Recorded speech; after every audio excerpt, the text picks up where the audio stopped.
Hello, welcome into Fantasy Baseball today on Wednesday, June 11th. I am Frank Stampfl, joined by Chris Towers. Today on the show, let's do a little buy or sell. The Brewers are calling up a pitching prospect not named Logan Henderson. Andrew Abbott is awesome, might just be awesome, I don't know, and much more. But let's jump in. Oh, my goodness. Holy cow, do you believe it? Do you believe it? Thanks again, by the way, Chris, for holding things down while I was gone. Did a great job. I do appreciate it once again. But you are up, player of the night. Yeah, I hope you enjoyed Puerto Rico. It's the literal motherland, the land my mother's from. So I hope you had a good time. It's always a beautiful place. And now let's talk some baseball. It's good to have you back. And I'm going to talk about Andrew Abbott, who I have spent a lot of time over the last couple of years fretting and worrying about and just not being sure what his deal is. And he's a weird pitcher, and today was a weird start, but it was an awesome start amidst a string of awesome starts. He first complete game of his career, shut out the Guardians over his 9 innings, gave up 3 hits, 1 walk, only 5 strikeouts, which I suppose contributes to the weirdness of Andrew Abbott. But he had 16 whiffs on 110 pitches, also contributing to the weirdness. 16 whiffs, but only 5 strikeouts. But here's the thing about Andrew Abbott. He just continues to generate a ton of weak contact. He gave up 25 balls in play in this start. 11 of them had an average exit velocity or an exit velocity over 90 miles per hour. That's a really low number. I think it was 8 over 95. So that's a 32% hard hit rate. That's super low. Only 5 of the 25 balls in play against Andrew Abbott had an expected batting average over 500 today. He is just really, really good at limiting hard contact and has been really at every step of his career. What's been weird about him in the past has been, his rookie season, I think the walk rate was like 10%. The last couple of seasons, he's cut that to about 9%. But then last year, the strikeout rate was under 20%. Well, this year, coming into today's start, he had a 28% strikeout rate. That'll go down because of the 5 strikeouts today, but continuing to generate a lot of weak contact. xERA is down to 3.23 before this start. I wrote a piece last week for the newsletter, and the conclusion was basically how I learned to stop worrying and love Andrew Abbott. And that's kind of where I'm at. He's a weird pitcher. He gives up a lot of fly balls in Cincinnati, but he misses bats with all 5 of his pitches. He limits hard contact with pretty much all of them. The cutter's got some mediocre results, but he only throws it like 4% of the time, so it's not really that big of a concern anyway. Yeah, I don't think he's an ace. I certainly don't think Andrew Abbott's a sub-2 ERA pitcher, and if anybody thinks he's a sub-2 ERA pitcher, you should trade Andrew Abbott to them. But I certainly think his ERA is going to be closer to 3 than to 4 the rest of the way. And I kind of think he's just like, I haven't moved him into my top 40, but it wouldn't be tough to. That 40 to 50 range, I had Ryan Weathers there before his injury. That's where Bryce Miller was sitting before his latest setback. I think I'd rather have Andrew Abbott than Shane Baz. I think I'd rather have him than Gavin Williams. Kodai Senga is a tough one, but I think I'd rather have Abbott. I think I have a little more faith in his unsustainable run. Andrew Abbott might just be a top 40 pitcher for me the rest of the season. So I don't know if you looked at the rundown or you just randomly came up with the number top 40, but I did not look. One of my buy or sells was Andrew Abbott is a top 40 pitcher rest of season. Yeah, I mean, I'm really I had him 49 in my Roto rankings before this start. I updated it last week. I'm going to be honest, I don't know if I'm going to be able to do my normal update this week because I've got my nieces here. Everything is a mess in my apartment. I've just got like children's coloring equipment everywhere. It's a disaster right now. I don't know how people are parents full time because I do it 2 weeks every year. and I need to sleep for a month afterwards. But I am thinking the next time I update my rankings, which hopefully will be Thursday, but we'll see. I think he's going to be top 40. Yeah. I like, there is more to be optimistic about with Andrew Abbott than Zach Gallen at this point. I think Luis Castillo, I think, is a toss-up. Yeah, my 35 through 39 in the SP rankings: Bailey Ober, Luis Castillo, Kodai Senga, Tanner Bybee, Kevin Gausman. You can't tell me that Andrew Abbott at least deserves to be in that mix. Yeah, no, I like even like Jesus Luzardo after the last two starts. I don't know. Like, I think I would rather have Luzardo, but I'm not 100% sure. Like, Logan Gilbert's still in that range, but obviously he's coming back from an elbow injury. I don't know what to make of that. Blake Snell and Tyler Glass now coming back from their injuries. Like, I think Andrew Abbott's got to be a top 40 pitcher. And look, this could be famous last words because he is such a unique pitcher, and you know, the margin for error here could be really slim because he doesn't have overwhelming stuff. He is an extreme fly ball pitcher in Cincinnati. Like, it's still possible to see how things go wrong for Andrew Abbott, but his approach as a lefty is weird, and weird is good. I think, like, he's got unique movement profiles on most of his pitches, and he generates a lot of weak contact, and the fly balls that he gets tend to be hit really high, which actually isn't a bad thing because it's going to lower that batting average. And you hit the ball high enough, at a certain point, it can't go out. So yeah, I don't know. I'm like hesitant to buy in fully, but I think I'm there with Andrew Abbott as a top 40 starting pitcher.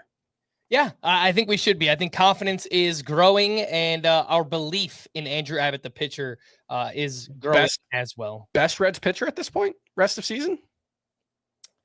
Well, his main competition right now is Hunter Green's hurt, and Nick Lodolo's pitched well, but I don't really buy it. Yeah, I mean, if Green is healthy, well, here's the crazy thing. Like, if we get Chase Burns by the middle of June, is he the best Reds pitcher rest of season? He has that upside, but you'd certainly rather have Andrew Abbott. Yeah. Yeah. I mean, I just said middle of June. It's June 11th, right? So I don't think we're getting Chase Burns in the next 5 days or so, but July 1st. I mean, that's not crazy that we can get Chase Burns by July 1st. So I think among the healthy pitchers right now, I mean, and Andrew Abbott is, the best Reds pitcher to have right now.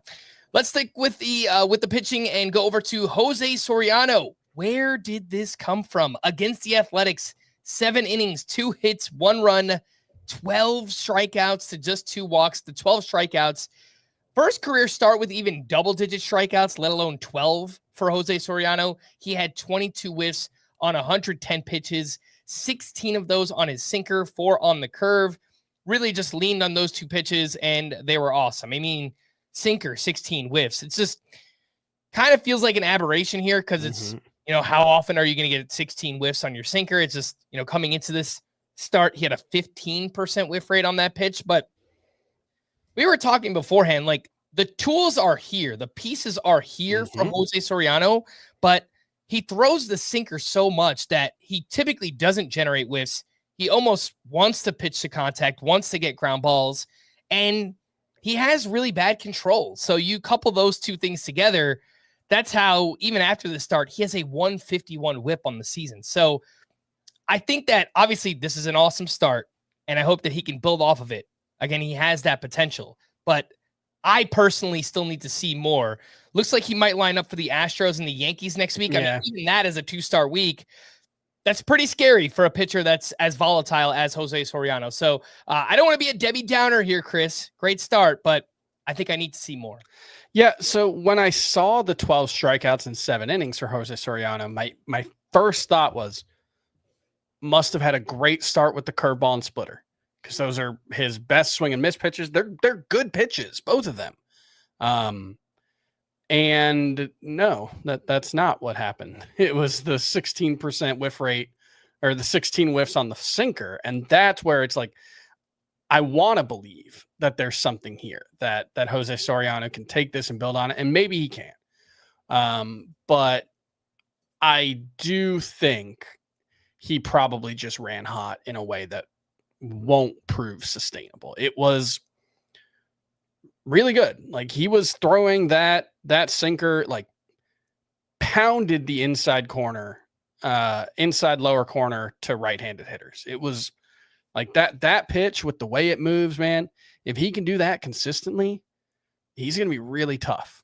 You know, that like sinker coming back over the plate is going to be really hard to do anything with. But I don't look at, a 70% sinker rate. I think it was 61% sinker rate, 16 whiffs on it. And that just, it doesn't feel sustainable, even though I do think, like you said, the pieces are there for Jose Soriano to be pretty good. I will say that the current most added starting pitchers on CBS are not the most exciting group. Yeah. It's Chad Patrick, Luis Ortiz, Bryce Elder, Mick Abel, who looked good in his first 2 starts and then had a clunker here on Tuesday. Zach Littell, Quinn Priester. Like, if you want to tell me that Jose Soriano is at the top of that list, I won't push back too hard. Especially with a 2 start next week. In roto leagues, that's a little tougher just because the whip, man. The whip could be really bad. And like, the Yankees could just bomb him. Like, that's entirely possible. The Astros are a good matchup at this point, but the Yankees are really tough. In a points league, I think it's defensible. Like, you can go ahead and if you need the starts, you could start him there. But I do think the combination of he generates really weak contact. That's one thing Jose Soriano, he's the exact opposite of Andrew Abbott. Everything Jose Soriano gives up is on the ground. He has a 67% ground ball rate, according to Baseball Savant right now. He has a negative 3.5 degree average launch angle. So I do think there's going to be like a useful high 3s ERA. It's just, can he get the whip back down to like 125 even? I would hope so, but I don't know yet. All right, again, that was Jose Soriano. I want to quickly run through the Rangers offense that came alive here, and much needed, obviously. They put up 16 runs on 17 hits. Wyatt Langford, 2 for 6 with his 12th home run, and he needed that. I mean, previous 38 games before this for Langford, a 177 batting average, 567 OPS. Wonder if the double oblique injuries have kind of wrecked him a little bit. What's interesting is that he's still hitting the ball hard during that time. 92 average exit velocity, 12% barrel rate. It also comes with a 29%. Plate discipline's gone south. So I still think I would lean more on trying to buy Wyatt Langford now than just being overall worried about this. Just not sure if it's the superstar outcome we were hoping for. Or that we thought we were getting early on in the season, especially. Not yet. I mean, maybe, in years to come, he's still so young. But I could still see him winding up with like 25, maybe a lower batting average than we thought. 240, 250, something like that. Josh Young, 2 for 4 with 4 RBI in this game. Adolis Garcia, 2 for 4 with 2 RBI and his 7th stolen base. Nice game here. We still need to see a lot more for Garcia, who is down to 75% rostered. Chris, is that defensible? Are you okay dropping Adolis Garcia, or would you hold on to him at this point? I mean, it's been what, a year and a half basically now of a sub 700 OPS.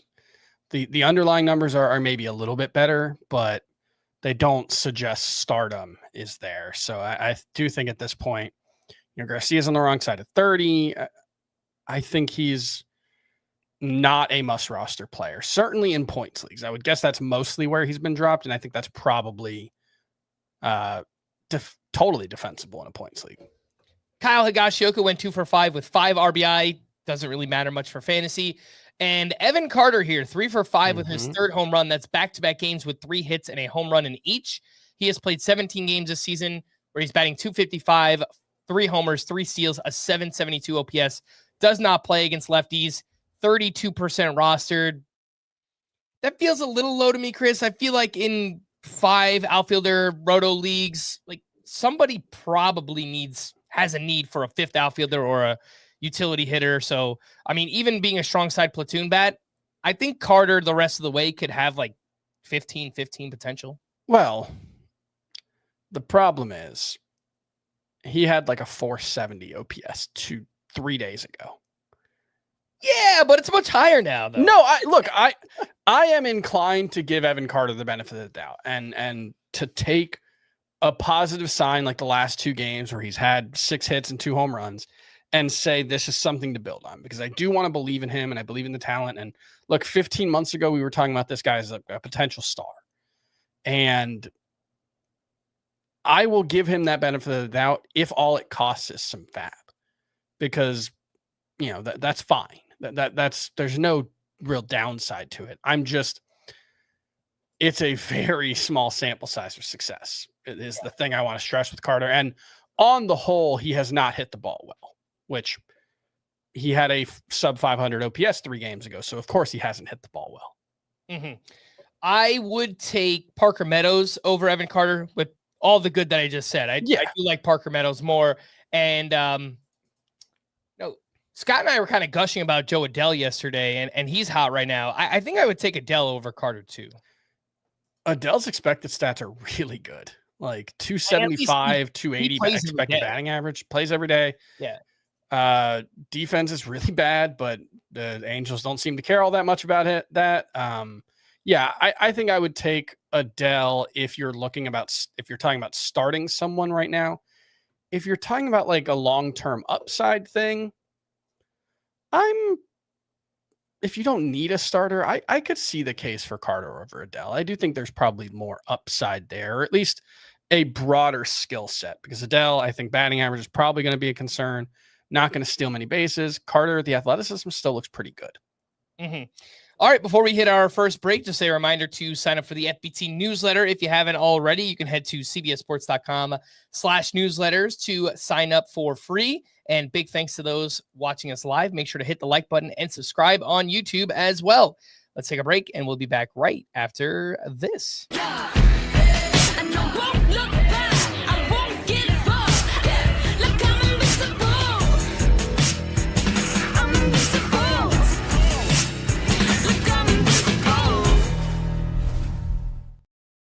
Welcome back in Fantasy Baseball. Today, we have ourselves another prospect promotion. It has been a pretty busy time. Just yesterday, we got Roman Anthony, and today we got Jacob Misiorowski from the Brewers. They're calling up one of their top pitching prospects who is set to make his major league debut this Thursday against the Cardinals. He is 23 years old, a second-round pick back in 2022, and this season at AAA, a 2.13 ERA, 109 WHIP, 11.4 K per 9. He throws very hard, 100 miles per hour. He's got a nasty breaking ball, 51% rostered.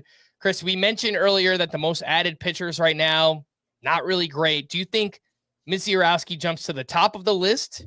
Is he a must add? Does he stick around? Okay, that's a lot of questions. Take him however you want him. Does he stick around? Well, we've seen Logan Henderson look like a difference maker for 4 starts for the Brewers and then get sent down twice. So I certainly cannot say with any confidence that Jacob Misiorowski is going to hang around. But I do think he is pretty close to a must-roster player right now. If you're in a weekly league, obviously you don't need to add him right now because you can't. But the nice thing is we will get a start out of him, and we can see what it looks like, and you know, whether the control is good enough to work against major league pitchers or major league hitters. But I mean, the stuff is bonkers. You know, like you said, he throws 100. You're underselling him. He hit 103 in a start recently. It's one of the highest velocity pitches we've ever seen from a starting pitcher. He's got a good curveball, good slider. The changeup has come along really nicely this season. That's a new pitch for him. So I think there's a ton of potential here. We are talking about someone with I think 11.6% walk rate this season at AAA. And I looked up from 2021 to 2024, how many pitchers qualified for the ERA title with a walk rate over 10, which is lower than his. And I think there were 8 names on there. Blake Snell, definitely one of them. Blake Snell, Dylan Cease has done it twice. The thing is, those 8 pitchers, walk rate over 10. That's really high. They combine to have a 3.24 ERA. Now, there's some, like Dylan Cease, one really good season in there, one really bad season in there. There was a Johan Oviedo season where he had like a 17% strikeout rate, but somehow managed like a 3.80 ERA or something. There was the Dylan Cease Cy Young season. The thing about this type of pitcher is if they hang around, if they are good enough to pitch 160 innings in a season or whatever the cutoff is, they're going to have outlier traits. They're going to limit hard contact. They're going to miss a lot of bats because that's the only way you can survive with a walk rate that high. And so there's a little bit of survivorship bias in that group, but Misiorowski has that kind of stuff. He's very fastball dependent, but it looks like a fastball that should give hitters fits. And like he's got this crazy extension. Like I think among major leaguers, it would be 98th percentile extension. He's huge. He's 6'7". Like this seems like a tough pitcher to face. Partially because his control's so bad, you don't know where the ball's going to end up, but he's going to sit on top of you. He throws super hard. It comes in harder than it seems to come in harder than it is because of how big he is. The likeliest outcome is he probably doesn't throw enough strikes, and he's super frustrating and shows some upside and gets sent down at some point. But the tail end outcome here is a huge difference maker for fantasy. You know, he could be a 30% strikeout rate guy, a 10% walk rate guy, and be a must start pitcher. So I'm gonna reuse a joke that I made in my write-up when he got promoted. I'm in the business of Misiorowski. So do you know what I'm referring to now? Is that a misery business thing? Yeah, that's a misery business. There you go. From the top. That might be the first time I ever got a reference on this podcast. Look at that. Well, I guess flip side of this is, you know, I tweeted about Misiorowski. I'm excited he's getting called up. Everyone's asking me, what about Logan Henderson? What does this mean? Why isn't Logan Henderson getting called up instead? And to be honest, I'm not sure that anyone has the exact answer, but my speculation would be that he is kind of on an innings limit this season, and maybe it just didn't line up with his spot in the rotation. So Misiorowski threw 97 innings last season. I think Henderson was like 79 last year. Something like that. 81 and a third, I think, but yeah, right around pretty close. So there's just, I think, a little more wiggle room with Misiorowski. Look, it's possible this is just a spot start. I haven't seen anybody confirm that he's up for good. Yeah, the Brewers have 5 other starters already. So now I think most of them aren't very good. And if they wanted to just let Quinn Priester keeps finding a way at it. Well, I mean, Chad Patrick keeps finding a way. Jose Quintana keeps finding a way. Freddie Peralta's good. That's the one good one. But if they wanted to get Aaron Savale out of here, I don't think anybody would shed a tear except for, Aaron Savale's got a guaranteed contract, I guess, so he'll be okay. But yeah, this could just be a spot start. He could strike out 8 and get sent back down. We've seen that before from the Brewers with a young pitcher. So it's entirely possible that we add him in daily waiver wire leagues, and then by the time waivers run on Sunday, he's not even a top target because they send him right back down. That's possible. Yep. But I think the upside is such that you should be chasing it, especially at a time when there just really is not much upside on the wire at pitcher. All right, let's move on to the rest of the news and notes. Bryce Miller went back on the IL with right elbow inflammation, the second time that's happened this season. And he's just been way off. A 5.73 ERA, a 152 whip. Logan Evans took his spot in the rotation. I think we can drop Bryce Miller in most leagues, honestly. Yeah. Justin Martinez was placed in the IL due to a sprained UCL in his right elbow, and he'll go for a second opinion, which is always pretty ominous. I guess Shelby Miller will return to the closer's role, while AJ Puck works his way back from injury. I saw he's been throwing, and he's eligible to return, I think, on July 1st. So a name to watch there with AJ Puck. Aaron Nola will be shut down for at least 2 more weeks after an MRI showed a stress reaction in his right rib cage. He could be out until after the All-Star break, which is good news for Mick Abel, who should stick around as long as he pitches. Yeah. Because his first 2 starts were good. Then here on Tuesday, 4 innings, 6 hits, 3 runs, 3 walks, 3 strikeouts, 3 homers allowed. Very tough matchup against the Cubs. Did actually throw 63% of his pitches for strikes. So, I mean, it's obviously a bad start on paper, but there was some okay parts here. Even that second start, though, only 2 strikeouts. I think he was only 5 whiffs in that one. So I've cooled on Mick Abel, unfortunately. I still think there's some talent there, but yeah, not as excited as I hoped I would be after his return from the minors.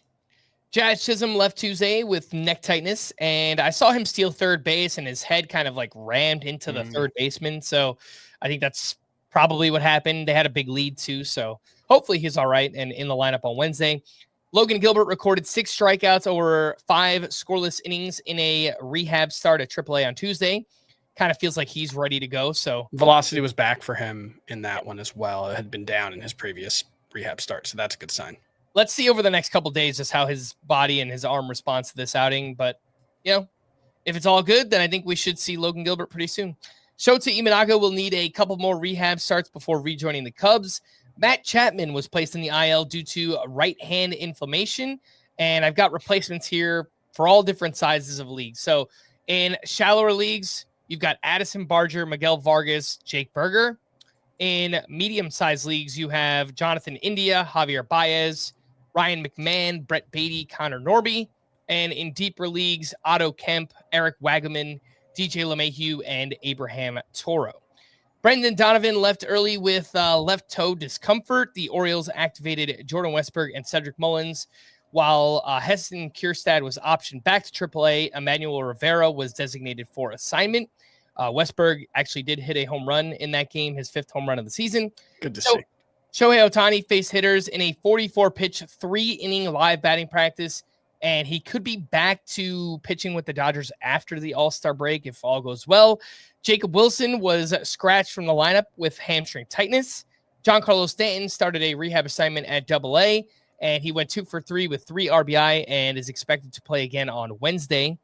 42% rostered for Stanton, Chris. Any interest in adding him now before he's back?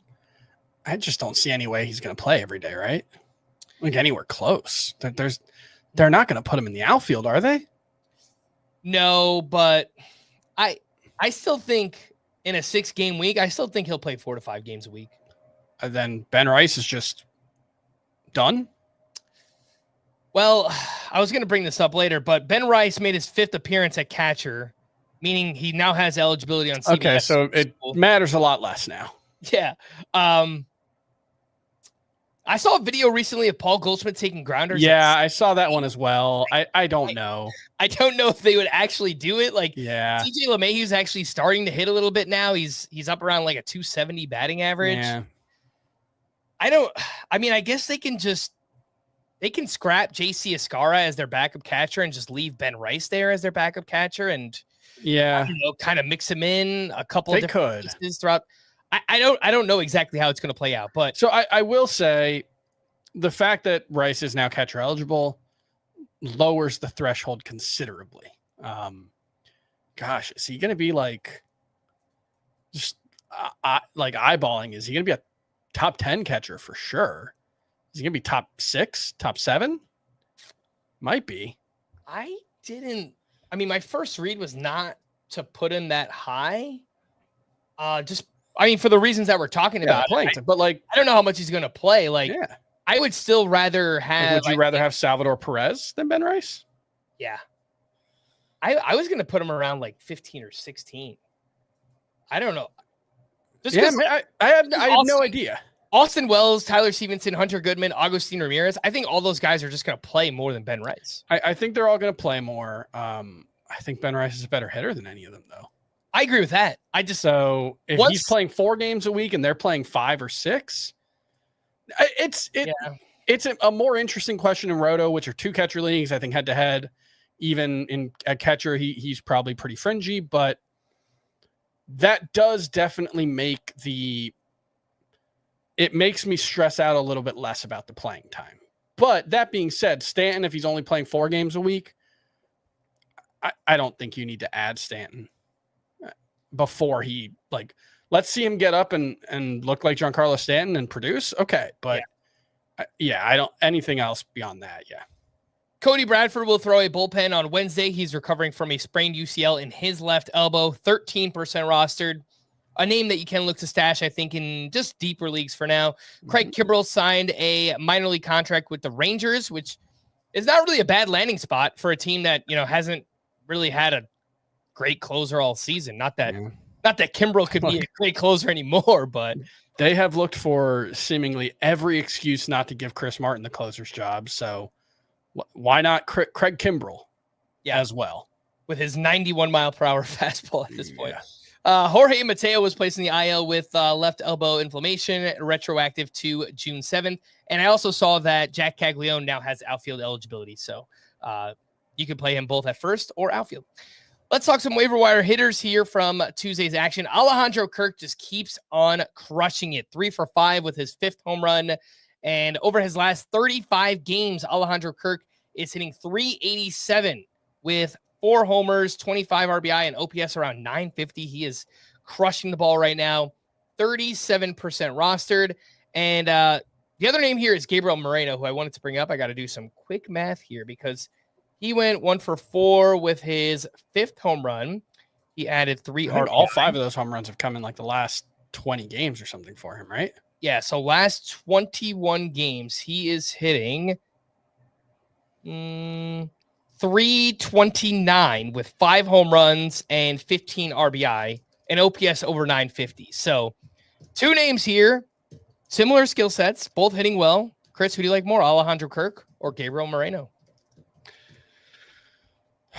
Kirk, I think. What's tough about Kirk is before the season, if you had told me Alejandro Kirk would have an 800 OPS by mid-June, I would have said Alejandro Kirk was definitely a top 12 catcher. Now, I don't think I can get him all that close just because the position's just so good. Like, I'd rather have Ben Rice than Alejandro Kirk in a 2-catcher league. I think there's significantly more upside. And here's the other problem. How many RBI is Alejandro Kirk up to? 31? He had 2 more today? Yeah, he has 31 total. Yep. That's cool. He is now, I think, tied for 6th among all catchers in RBI. He is, let's see.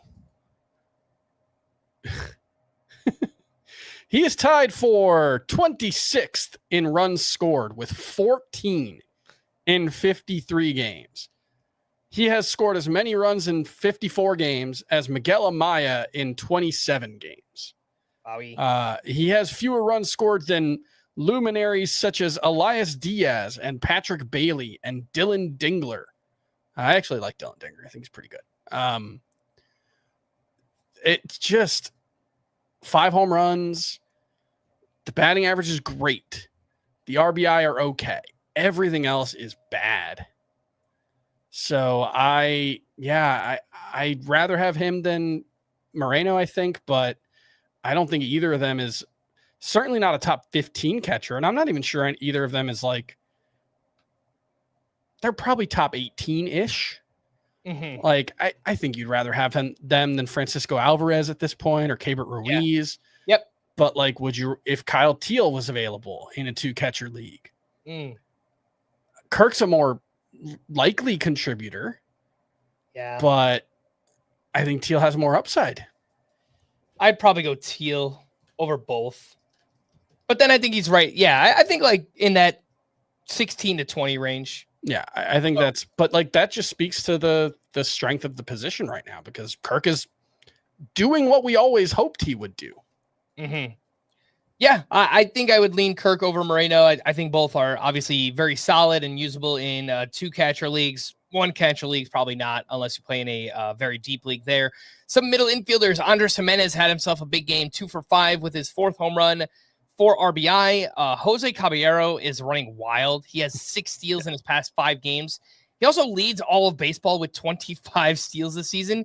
He has more steals than runs he has more steals than RBI. Just a weird season for Jose Caballero. And Trevor Story, who's picking things back up.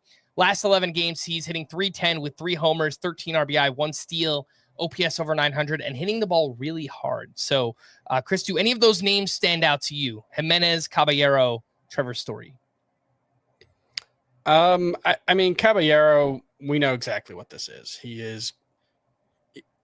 He should be 100% rostered in roto leagues and 0% rostered in points leagues, because he is just giving you stolen. Like, that is literally the only thing he does is steal bases, and that has value. Doesn't have that much value. So I think that one's a fairly easy one. Jimenez, I mean, we know what he is, and he's like usually the 12th best second baseman in fantasy at the end of the season because other guys pop up and aren't as good for as long. But yeah, I don't think any of these guys really needs to be rostered anywhere more than they are. That's what I'm saying.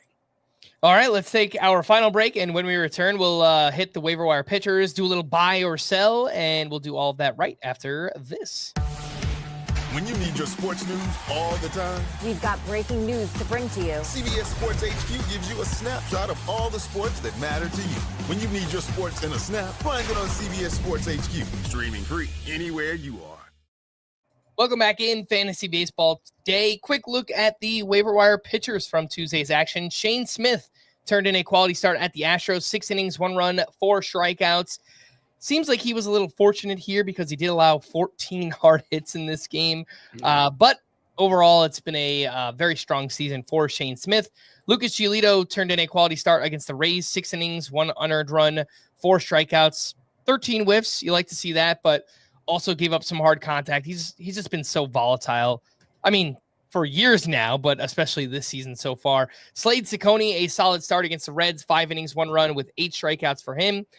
Quinn Priester was great up against the Braves, 6 innings, 1 run, 7 strikeouts to 0 walks here.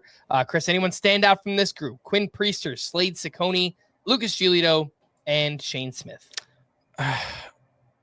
Priester, I want to believe that there's something there because there's been upside at times, but his last 4 starts, the strikeouts look like this: 7-0-4-7. The cutter, he threw the cutter more in this one. Maybe that's an answer, throwing that more than the sinker. I don't know. I think he's interesting, but I don't think he's must roster. I think the same for Slade Ciccone. There's some interesting skills here, but it's been 5 innings basically every time for Ciccone. It's been, I think, 2 good starts and then 3 pretty mediocre ones. Giolito, I even with 2 decent matchups in a 2-start week next week, I'm not particularly interested in chasing it. So Smith is certainly the most interesting. He's also by far the most rostered of this group, so that's not super helpful, but it's 2 starts. No, not 2 starts next week. It's 2 starts this week, right? Yeah, at Texas later this week, at Toronto next week. So hard to get too on board with adding him. I think he's pretty good. I kind of wish Scott was here because I know Scott actually does like Shane Smith quite a bit. I think he's like a high 3s ERA pitcher, and that's useful, especially with that SPARP eligibility. His strikeout rate's low enough. He doesn't pitch deep into games consistently enough that I think Shane Smith is probably 70% is probably right for him. Do you like him more or Jose Soriano? Smith. I think there's more upside with Soriano, but Smith. And you would take Misiorowski over both just for the wild card, right? Just in case, yeah. Yep.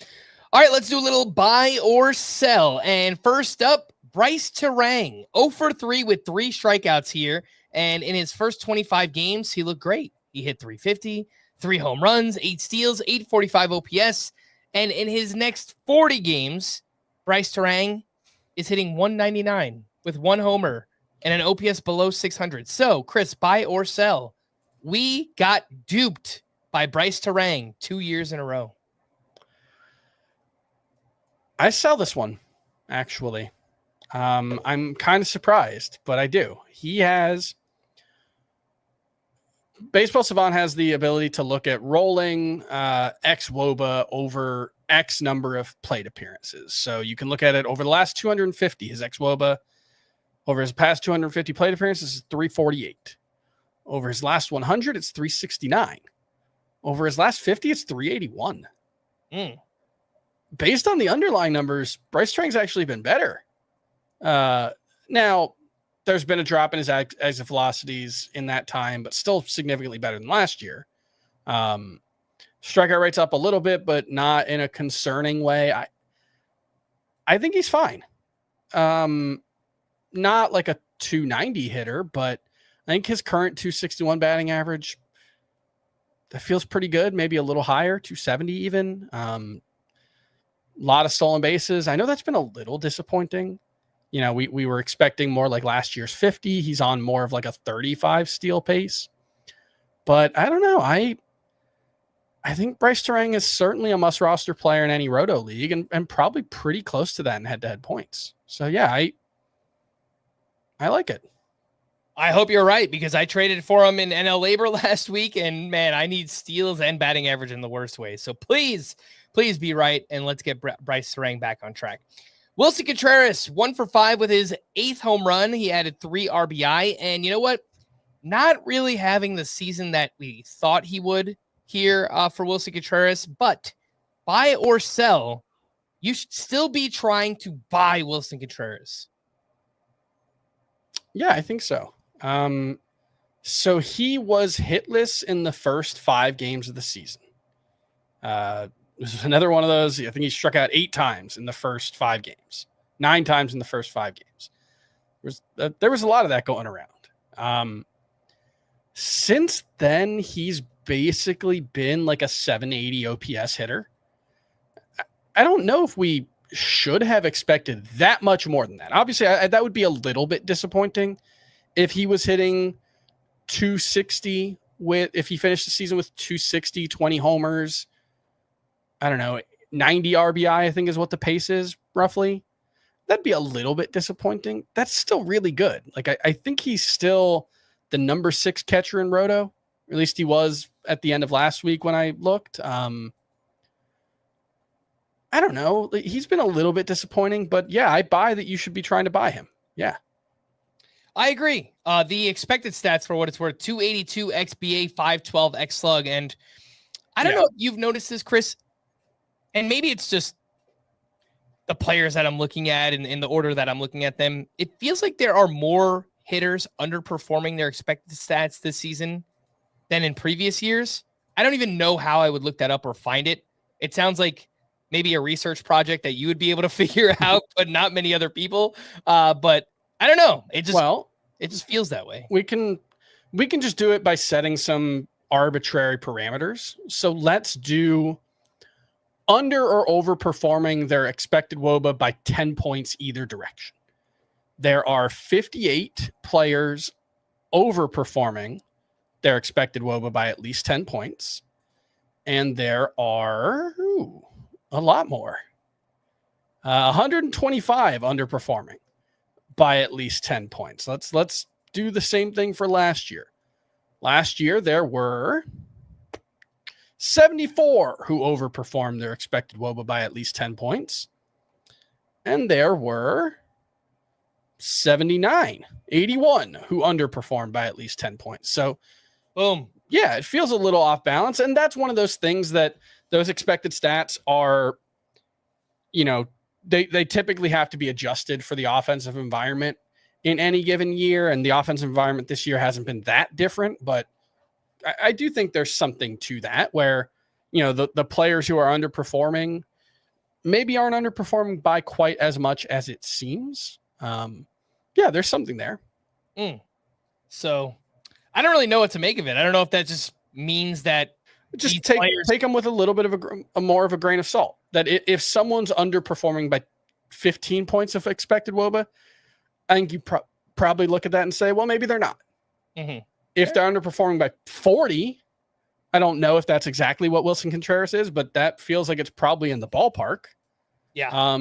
Specifically the catcher position. I mean, Yainer Diaz and Salvador Perez and Adley Rutschman. And they all Wilson still have Contreras. they all still have good expected numbers, but Wilson Contreras is underperforming by 49 points. So that still feels like there's plenty of room for growth. And over his last 100 plate appearances, he has a 397 expected WOBA. That is an elite mark.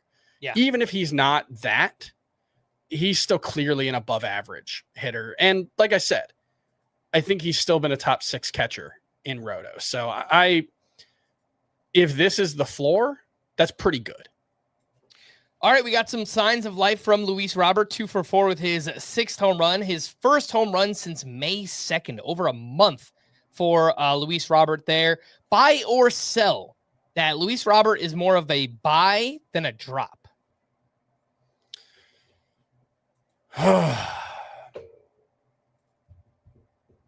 Oh, you want me to answer that? That's why you get paid, Chris. Oh, man. Gosh, imagine if like that was actually like what my paycheck depended on Luis Robert and being able to predict what he was going to do. That would be terrifying. I genuinely do not know. I'm inclined to believe in him, but I don't know. We're what, 7 seasons into Luis Robert's career? 5. This is his 6th. He's had 2 good years. And one of them was 68 games. He's had 1 good year, 1 good full season. That season was incredible. And he's obviously incredibly talented. But I really don't have a strong read on this one. I'm inclined to buy just because I think the price cannot get any lower. And even if he's just like a 235 hitter with 20 plus homers and a bunch of steals, I think that's still a very useful player. But I cannot say I have any confidence in that. Even that relatively low bar.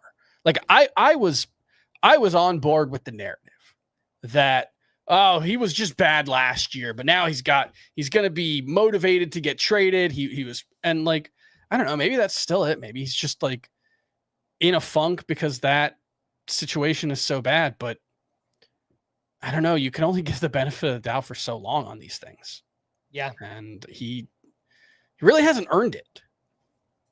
I'm hoping that he gets traded and just kind of change of scenery gets him going. I hope so too, but I don't know how much of a market there is for Luis Robert right now.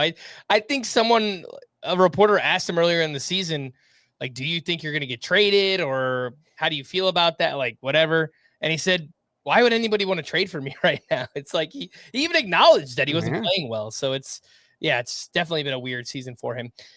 And it's not like the underlying numbers are great. No, they're better, but they're still pretty bad. Yeah, his expected stats are actually bad too for Luis Robert. At least one Oreo got the memo to show up this season, Chris. That is Jackson Holliday. Maybe not the one that everyone was expecting, but he went 2 for 4 with his 6th stolen base. He is batting .267. His 150 game pace is 20 homers and 15 steals, which would be a very fine season for Jackson Holliday. Buy or sell that he will be a top 2 Orioles hitter in fantasy rest of season. Sell, I think he's closer to 5 than 2. I would still absolutely take Gunnar Henderson over him, no doubt about it. And I assume that's the one that I would still take Jordan Westberg. I know he's been disappointing, but he's barely played. Adley Rutschman's expected stats are still very, very good. I would take Adley Rutschman over Jackson Holliday the rest of the way. I think Cedric Mullins is a really interesting one. And even Colton Cowser, I'm not sure Jackson Holliday's better than Colton Cowser. Like, what Jackson Holliday's doing right now isn't better than what Colton Cowser did last year, is it? Like, more steals, but it's like the pace is, I think, 6 more steals than Cowser had, but 6 fewer homers. Batting average is similar. I would guess it's in Holliday's favor. I can't remember exactly. Cowser hit like 250 last year. Yeah, I think it's kind of similar to Cowser last year. Yeah, I expect the rest of those guys to be better than they have so far. That's not to say I expect Jackson Holliday to be worse, but I think the underlying skills are stronger for most of those guys. You mentioned Cedric Mullins. I think he's a pretty good lock to get traded at some point. I mean, he's Sure, yeah. in the final year of his contract, and that might not necessarily be a bad thing for his value because he might go somewhere where he plays every day. True. Let's talk about Sandy Alcantara, who makes it 2 quality starts in a row, this time against the Pirates. 6 shutout innings, 6 strikeouts. He had 10 whiffs on 85 pitches. Both of these quality starts, amazing matchups. Pirates and Rockies, obviously. But, trending in the right direction here, Chris. Buy or sell that after 2 quality starts, you can start Sandy in a 2-start week next week against Phillies and Braves. 7 days ago, that's probably before he made these most 2 recent starts. So that feels okay. Sandy Alcantara didn't look like a guy you could trust against any lineups, let alone even the 2 worst lineups in baseball, which he's faced and done very well against the last 2 starts. So, look, I will grant that I am inclined to give Sandy Alcantara the benefit of the doubt because I believe he's good. And when I see evidence that he is good, I will choose to believe that is more important and relevant than the copious evidence that he was bad for the first 2 months of the season. I might just be wrong. My bias there might be wrong. My belief in Sandy Alcantara's talent might just be wrong at this point. But the thing that I want to be clear, I rank Spencer Strider ahead of Sandy Alcantara. But I have had more faith in Sandy Alcantara turning things around than Spencer Strider because with Sandy, it's just been the command. Like the stuff is there. He's throwing almost as hard as he did before the injury. He's been like, half a mile per hour down, something like that. The stuff still looks good. It's just that the command just goes away for 3 innings at a time. And with Strider, it's the command has not been good and the stuff is not where it's been in the past. So while I think Strider's upside is higher, I think Sandy's floor is higher. And so I am not going to say you can start Sandy Alcantara against the Phillies and Braves next week. But low-key, the Phillies lineup kind of stinks right now. No Bryce Harper either. No Bryce Harper. At least yesterday, I don't, Alec Boehm had a good game, so I think he's over 700 OPS. But yesterday, before today's game, there were only 3 hitters in their lineup with a 700 OPS. Alec Boehm has a 700 OPS now, so they have 4 hitters with a 700 OPS. Only one of them is above 800, and that's Kyle Schwarber. He's awesome. He's great. This is kind of a mediocre lineup right now. I expect Bryson Stott to be better. I expect JT Realmuto to be better. I even expect Max Kepler to be better than he has been, or for someone to take his spot and be better than a 669 OPS. But it's not a terrible matchup. The Braves also not a terrible matchup. I think in a points league, Sandy's okay. Sandy's an okay start next week. I'm selling it. I still can't do it yet, man. And if I miss out on it next week, I don't have Sandy anywhere, but I would not start. Maybe in a points league, but anywhere else, I think I'd be still playing it cautious. And if he has 2 good starts, then I'll feel confident to start him the week after that. Let's wrap this up with Mackenzie Gore, who turned in another quality start, this one at the Mets. 6 innings, 2 runs, 6 strikeouts, 10 whiffs on 89 pitches. And he has gone 6+ innings in 11 of 14 starts, 2 walks or fewer in 10 of 14 starts. Mackenzie Gore is having an awesome season. Chris, buy or sell that Gore is a top 20 starting pitcher rest of season? I already have it ranked that way. Boom. Well, then I got to make moves because I have him at 24. So did you know Mackenzie Gore leads the majors in strikeouts right now? I did. Yep. Him and Garrett Crochet have been going back and forth over their last 4 starts over who's leading the league in strikeouts. But Mackenzie Gore was the first pitcher to get to 100 strikeouts. I think he's the first to 115 now or 110, something like that. And we've seen stretches of good pitching from Mackenzie Gore, and he's fallen apart. But I think the things that are different this time are, one, this is the lowest 14 start stretch for an ERA that he's ever had, 2.88. So already there. It's by far the best FIP stretch. He had a similar ERA stretch last season, but the FIP was like 4. It did not back it up at all because the control was bad. This is the best version of Mackenzie Gore we've seen by far. That new slider is just destroying lefties. That's been a problem for him. I would have a harder time making a case for Mackenzie Gore not being a top 12 starting pitcher at this point than not being top 24. Mm-hmm.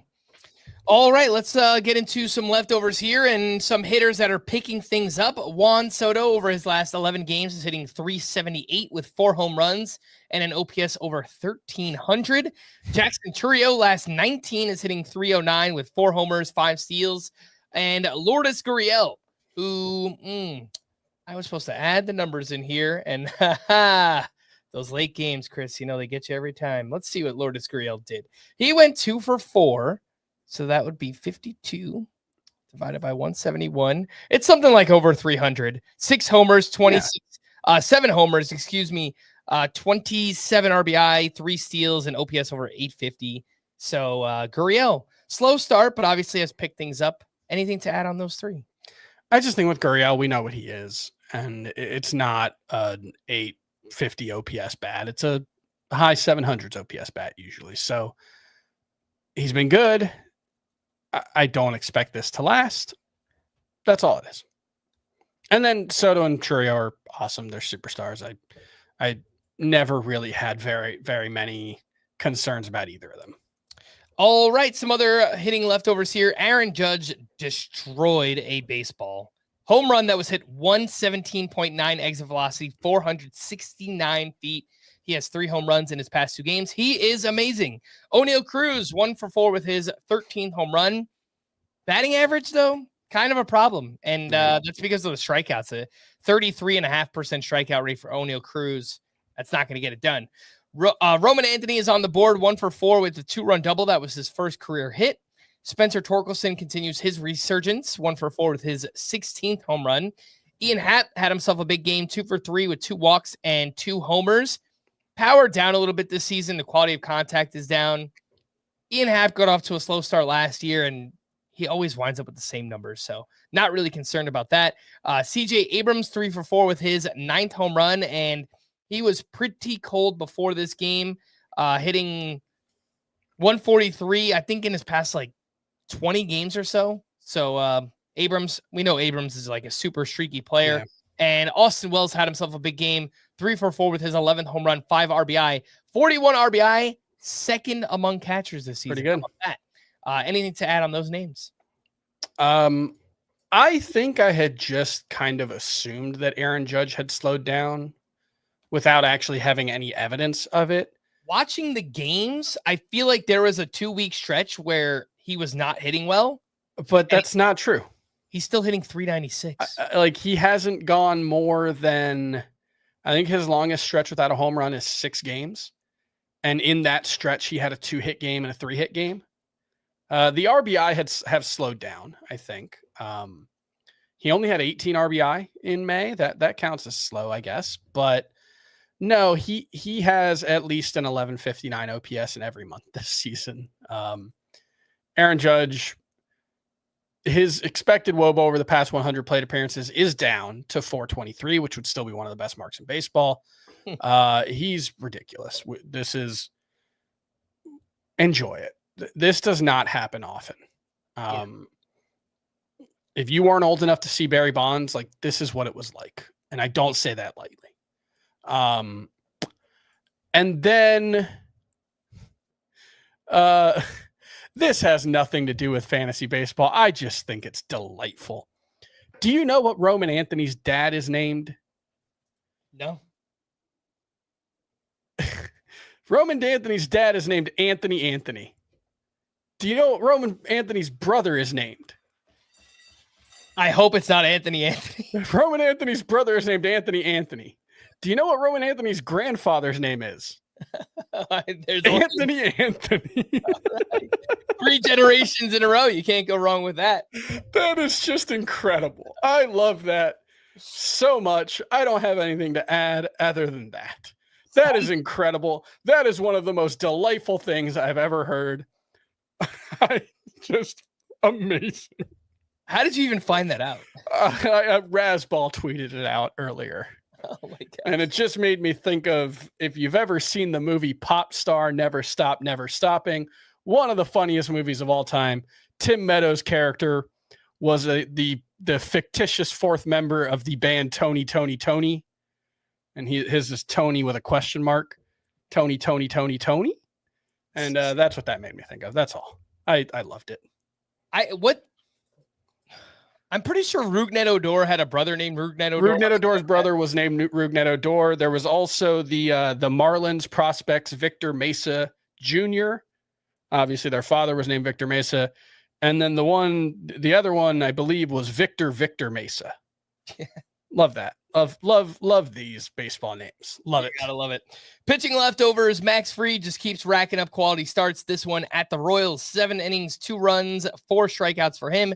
Dylan Cease, a great outing, maybe his best of the season against the Dodgers. 7 shutout with 11 strikeouts. That was a season high. 24 whiffs on 103 pitches.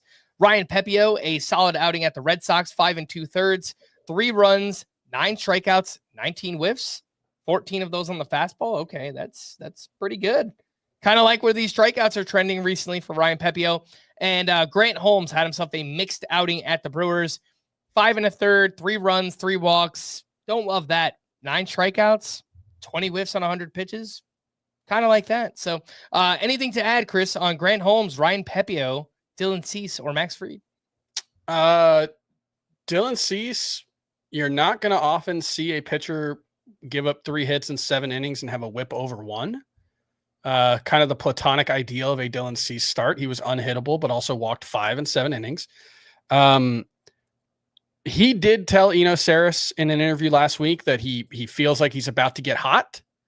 And, maybe we're seeing that here. Pepio is interesting because the biggest problem for him this season has been the lack of whiffs on the 4-seamer. He's gone from an elite whiff rate on the 4-seamer to a pretty average one, maybe slightly above average. Well, last 2 starts, it's way up. 14 whiffs in this one with the 4-seamer. If he gets that back, that kind of changes the whole outlook for Ryan Pepio. So that is something to keep an eye on. Yeah. All right, the call to the bullpen for the Marlins. Calvin Fauché got the 9th inning with a 1-run lead. He gave up a hit, but picked up his 5th save. And I hesitate to say this, but he has the last 3 saves for the Marlins.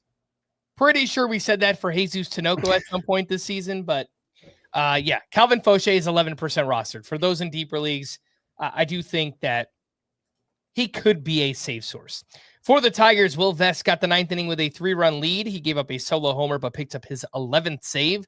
For the Red Sox, Aroldis Chapman was unavailable. Greg Weissert picked up his 1st save. For the Brewers, Trevor McGill got the 9th inning with a 3-run lead. He struck out 2 for his 13th save. For the White Sox, lefty Brandon Eisert got the 9th with a 2-run lead. He struck out 1 for his 2nd save. For the Blue Jays, Jeff Hoffman entered with 2 outs in the 9th inning, 2 runners on, a 4-run lead. He promptly gave up a 3-run homer to Wilson Contreras and then got the final out for his 17th save. For the Rockies, in only Rockies fashion, Zach Agnos started the 9th inning with a 3-run lead. He was charged with 4 runs on 3 walks and a hit. Victor Vodnik relieved Agnos. He also gave up 2 hits. And on the other side, Camilo Doval shut it down for his 10th save of the season. To stream or not stream on Wednesday, we have Clark Schmidt at the Royals. Bailey Falter gets the Marlins. Ben Brown at the Phillies. Eduardo Rodriguez against the Mariners. Jake Irvin at the Mets. Zach Littell at the Red Sox. David Festa against the Rangers. Any of those stand out? I did want to check the Bailey Falter one because the Marlins have either been surprisingly good or terrible against lefties. They've been surprisingly okay against lefties. That ever happened to you where you remember there was something here? I have no idea if it was good or bad. The Marlins are 17th in WOBA against lefties. It's not like they're good, but they are not a total pushover against lefties.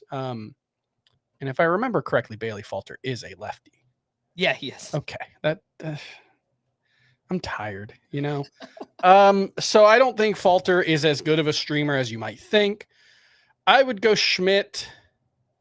I would go Brown with how good he's looked lately.